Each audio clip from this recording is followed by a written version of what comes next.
You are listening to the Live Well with Arthritis podcast, helping you to live a healthier and happier life with your arthritis.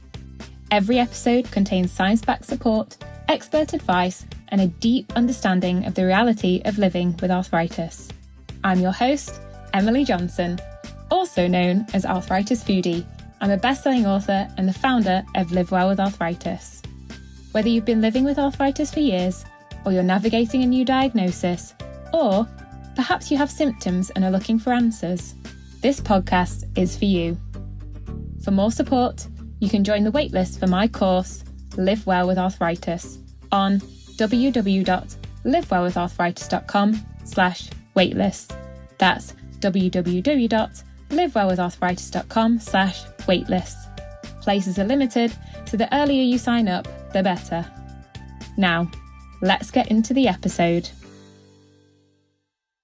Hello, and welcome back to another solo episode of the Live Well with Arthritis podcast. Last week, Dr. Micah touched upon two things that can cause inflammation in our bodies or help us to reduce inflammation.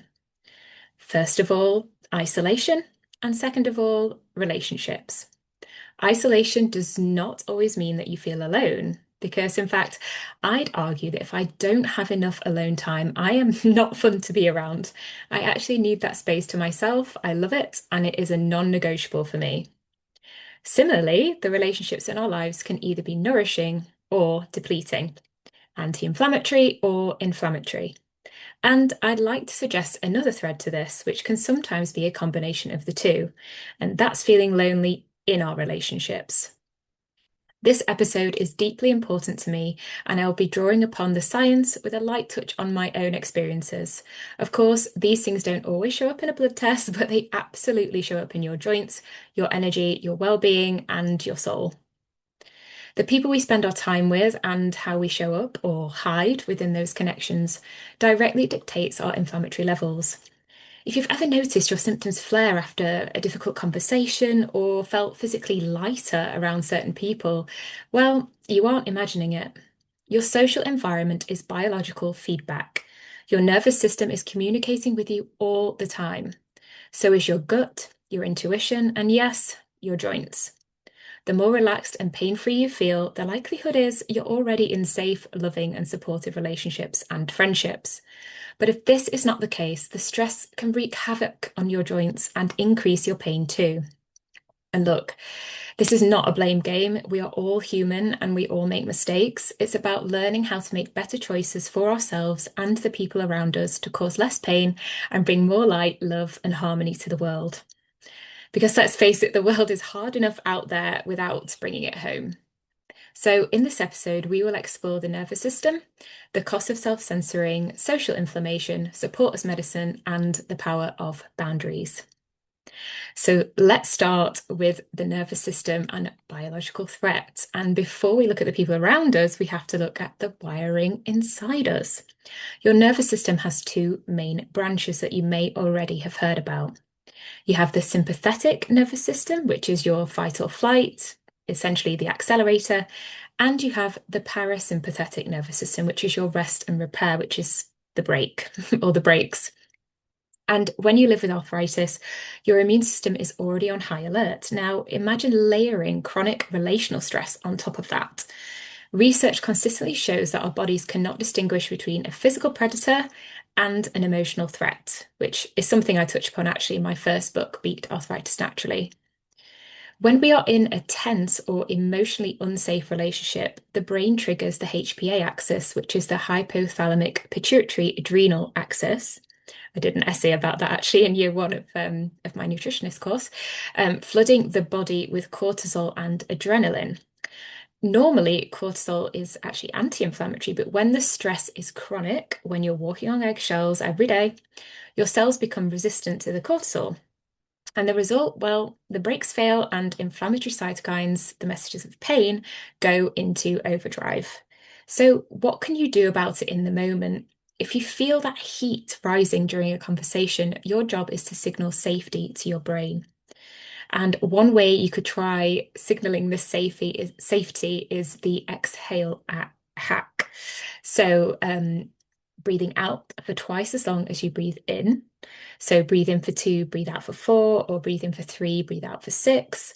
But another one that I really like to use is box breathing, which you may have heard of. So in for 3, hold for 3, out for 3, hold for 3, and repeat. And you can do this for not just 3 seconds, you could do it for 4 seconds, 5 seconds, etc. So that's breathe, hold, out, hold, breathe, hold, out, hold. And this physically stimulates the vagus nerve to hit those brakes and yeah, so that fight or flight down. But if the stress is too high, then give yourself permission to create physical distance. So, moving into another room after an argument or during an argument or leaving the house is not running away. It's an anti-inflammatory intervention for your nervous system to have that space to calm yourself, get back to your equilibrium and yeah, get back to a state that you can cope and manage with. So that's a bit about our nervous system. I now want to move on to the cost of self-censoring and biological incongruence. So there is a specific type of relational stress that is often invisible, and that's self-censoring. And this is when we dim our light, swallow our truth, or lie to ourselves and others about how we are really feeling just to keep the peace. And to me, honesty in our relationships and our friendships is not only healthy for you personally, but it's vital for the quality and longevity of those connections too. Obviously, there's a different spectrum of this, but when we aren't honest, we create a wall between us and the people that we love. So, for one example, you may tell a partner or a friend that you are fine when actually you're in agony, your joints are hurting, your pain is at an all-time high, you've had a bad night's sleep, whatever it might be. And yeah, you're actually not fine and you're having to lie and pretend that you are when you're not. And that is a burden in and itself. Or perhaps you're harboring a certain feeling towards somebody or a certain feeling towards something happening in your life. Or you're hiding your needs just generally to avoid being seen as a burden. And I do think this is culturally maybe quite common in Britain. I don't know, that we just kind of keep calm, carry on.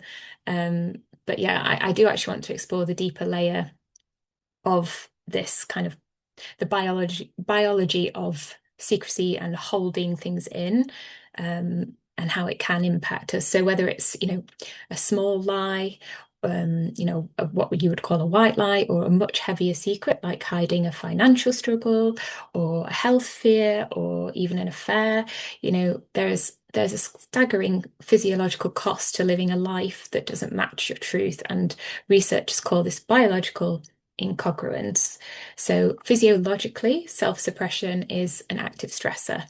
And there's research in the field of psychoneuroimmunology that suggests that the act of inhibiting your emotions and your true identity requires significant metabolic energy. It's exhausting for your cells because it keeps the amygdala, so the brain's alarm system, in a constant state of hypervigilance. So when you hold a secret or a lie to those closest to you, you create an internal disconnection. So your body might be screaming for rest or boundaries, but your mouth is saying yes to another commitment or a false reality.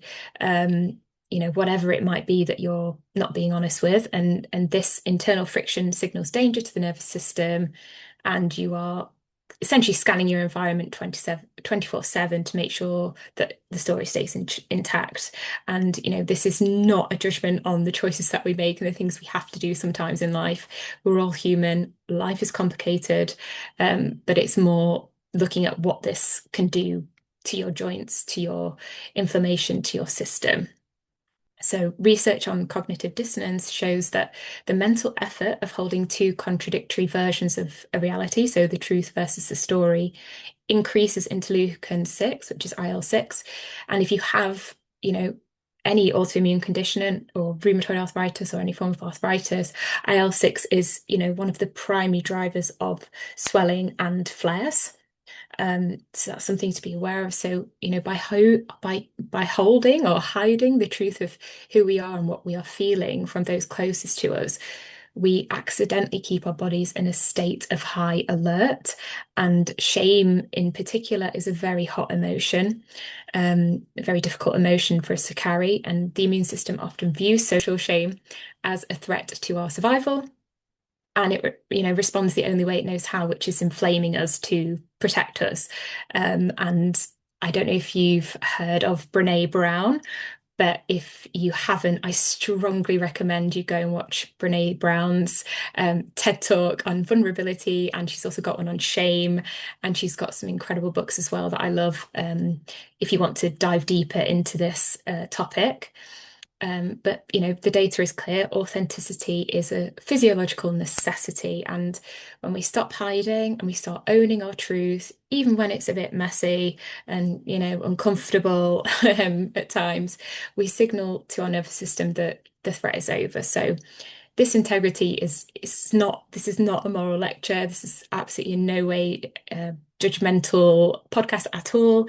It's just letting you know that for those of us with arthritis, having that authenticity and integrity is a way to let our immune systems finally stand down and stop fueling the very flares, that we're trying to avoid. And have got an example of this in that when I first moved to London, I didn't tell my employer that I had arthritis because I was so scared of being fired. I was so scared, but I didn't get the support I needed because of not telling them. And actually, I do regret doing that because I was constantly stressed that they were going to find out and that I was going to be judged for it and that they would treat me differently. So that's one example. And then, after that, the jobs that I had after that, I was actually very honest and just said, look, this is the condition that I live with. Sometimes I get flare-ups, sometimes I need to work from home if you'll allow me that. And one job did let me do 1 day at home a week. Now I work from home pretty much most of the time. I do occasionally go to co-working spaces, but having that flexibility massively helped my health. And it also helped my employer to create an environment where I could do my very best and work to the best of my ability rather than pushing hard against a reality that actually wasn't true for me. So yeah, that's one example. I probably have got a few more, but yeah, hope that helps. And yeah, try to come at these subjects in that you are protecting and looking after your future self, because only you can do that. Only you can really think ahead and think, okay, how's this going to impact me long term?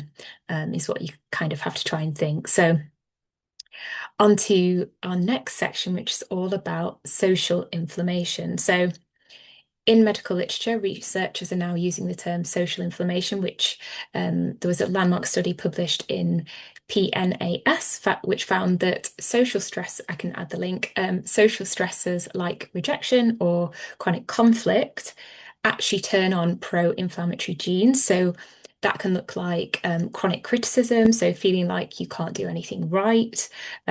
This can also be not just chronic criticism from friends, family, relationships. This could be chronic criticism in your own mind as well, like verbally in your own mind saying to yourself you can't do anything right. That can also be a stressor. So yeah, chronic criticism, feeling like you can't do anything right. Lack of repair, so conflicts that are never resolved, just sort of brushed under the carpet, and you kind of made to feel like you have to just forget about it. You don't actually talk about it. So that lack of repair.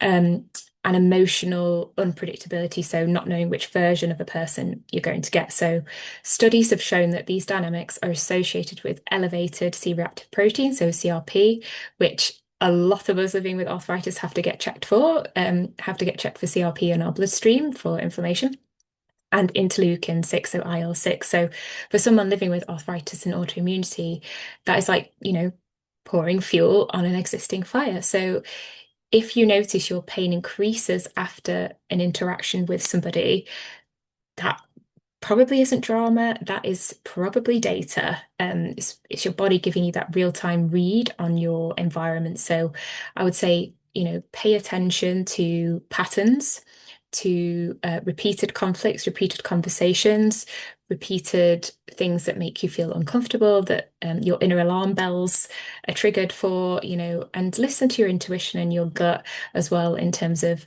how the people around you are potentially triggering that inflammation. And yeah.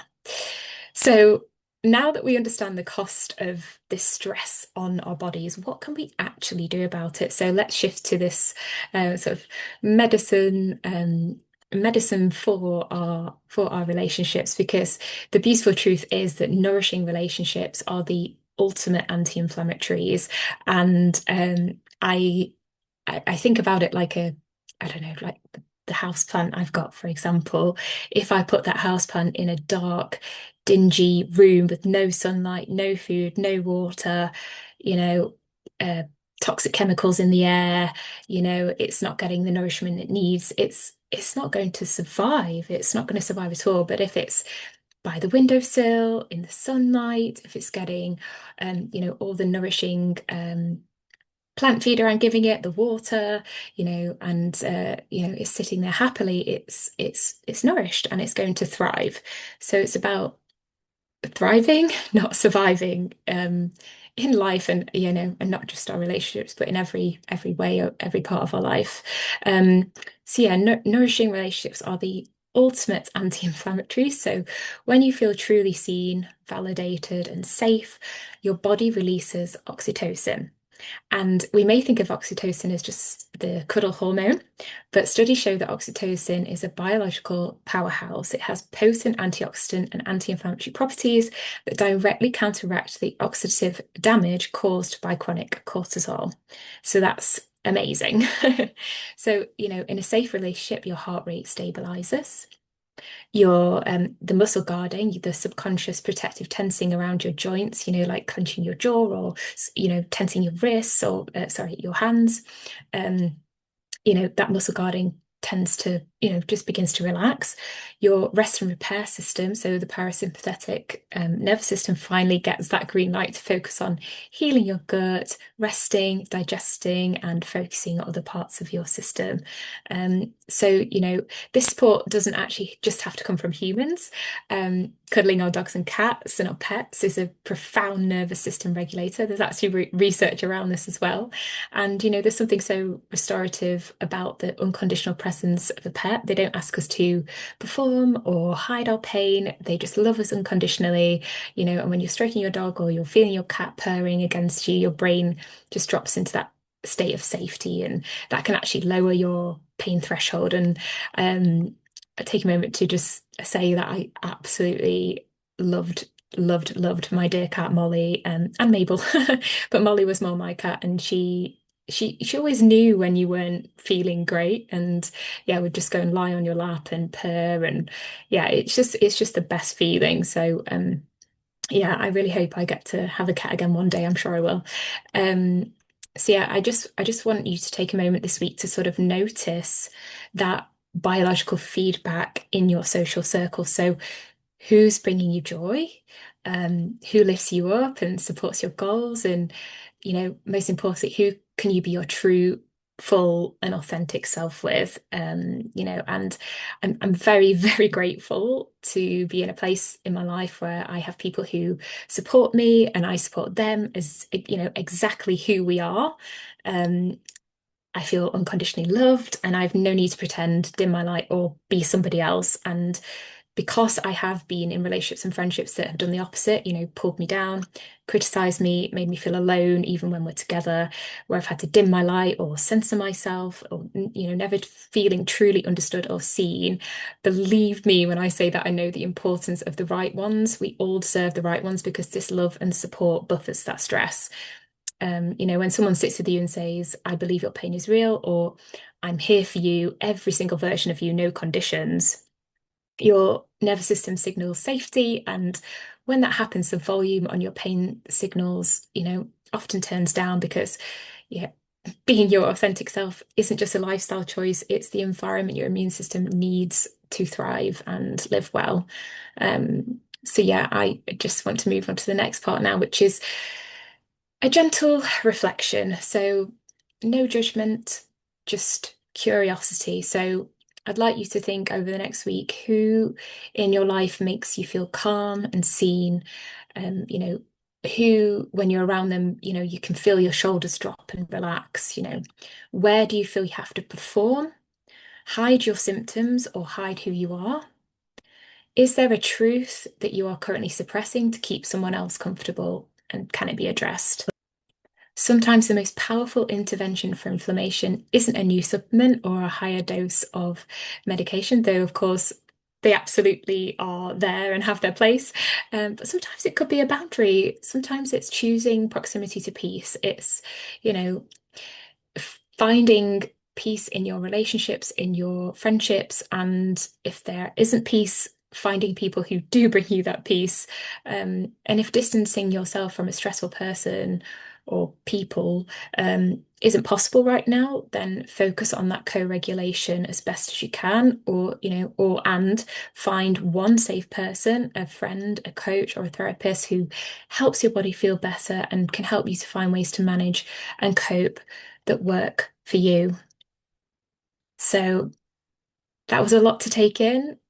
I hope it's helped. Living with arthritis can feel isolating at times, but you're not meant to carry the weight of this condition whilst also carrying the weight of potentially harmful relationships that add to that stress, add to that pain, add to that chronic pain cycle. So you are not difficult because you have needs.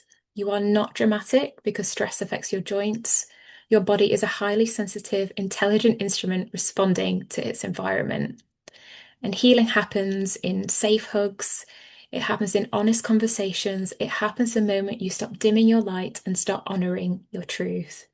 Thank you for being here with me on Live Well with Arthritis. And if this episode resonated, please share it. It might be the permission that someone else needs to set a boundary today and speak their truth and live authentically. So yeah, definitely leave a comment. I'd love to hear from you. Take care of your joints, take care of your nervous system, and above all, take care of your heart. And I'll see you next week. You've been listening to the Live Well with Arthritis podcast. If you're enjoying it, please follow and leave a review. I'd really love to hear from you. To sign up to the waitlist for the Live Well with Arthritis course, head to livewellwitharthritis.com/waitlist. For any questions or to suggest topics, email us over on hello@livewellwitharthritis.com. You can follow me over on @arthritisfoodie, that's ARTHRITISFOODIE. And you can also follow Live Well with Arthritis on @livewellwitharthritis to stay tuned for the latest updates, news, podcast episodes, recipes, and a whole lot more. I'll see you there.